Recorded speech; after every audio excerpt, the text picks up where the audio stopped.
Hello everyone.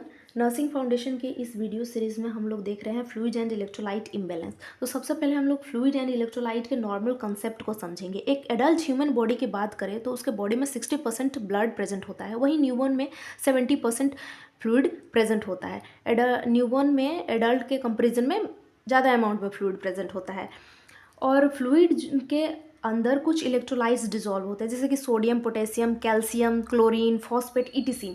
तो ये electrolytes जो है वो जब भी बॉडी से फ्लूइड बाहर निकलेगा तो वो अपने साथ कुछ इलेक्ट्रोलाइट्स भी लेकर निकलेगा। अगर फ्लूइड लॉस हो रहा है इसका मतलब कि सम अमाउंट ऑफ इलेक्ट्रोलाइट्स भी लॉस हो रहे हैं, चाहे वॉमिटिंग क्यों ना हो, डायरिया क्यों ना हो, या फिर ब्लीडिंग किसी इंसान को क्यों ना हो रहा हो, अगर उसके बॉडी में फ्लूइड लॉस हो रहा है तो कुछ अमाउंट में इलेक्ट्रोलाइट भी लॉस होता है। वहीं अगर फ्लूइड्स की बात करें तो हमारे बॉडी में सेल्स के अंदर इन जो फ्लूइड्स मौजूद होता है उसको हम लोग इंट्रासेलुलर फ्लूइड बोलते हैं, जो कि 60% होता है।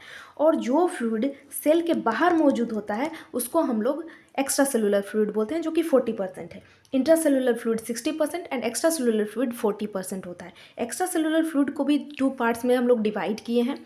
फर्स्ट इज़ इंट्रावास्कुलर, जो कि 20% होता है, जो कि वास्कुलर कहने का मतलब है ब्लड वेसल्स के अंदर। जो वेसल्स के अंदर मौजूद है उसको हम लोग इंट्रावास्कुलर बोलेंगे। इंट्रावास्कुलर में प्लाज्मा या फिर ब्लड बोलते हैं। ब्लड हम लोग जानते हैं कि 5 लीटर होता है एक एडल्ट में। तो ये इंट्रावास्कुलर फ्लूइड 20% होते हैं। वही इंटरस्टिशियल, जो कि सेल से बाहर मौजूद है और ब्लड वेसल्स के बाहर जो मौजूद है या दो सेल्स के बीच में जो फ्लूइड मौजूद है उसको हम लोग इंटरस्टिशियल फ्लूइड बोलते हैं, जो कि 80% होता है, अप्रॉक्स 10 लीटर होता है। अब हम लोग बात करते हैं ट्रांस सेलुलर फ्लूइड के बारे में। तो ट्रांस सेलुलर फ्लूइड्स जो कि बॉडी के डिफरेंट कंपार्टमेंट में प्रेजेंट होते हैं।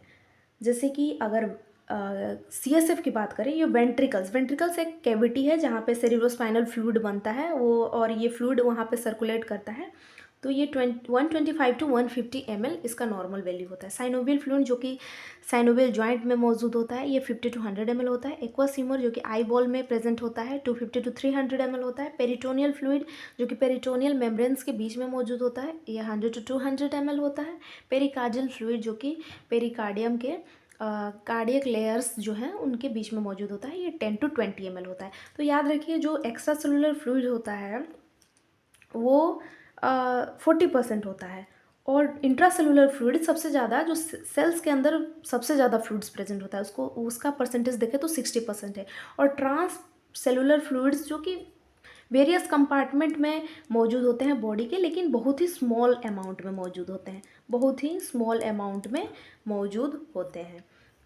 तो आज के वीडियो में हम लोगों ने देखा नॉर्मल फ्लूइड एंड इलेक्ट्रोलाइट का कॉन्सेप्ट। नेक्स्ट हम लोग देखेंगे कि फ्लूइड वॉल्यूम डेफिसिट में क्या क्या प्रॉब्लम होता है, और फ्लूइड वॉल्यूम एक्सेस अगर होता है तो बॉडी में क्या क्या प्रॉब्लम क्रिएट हो सकता है। So thank you everyone.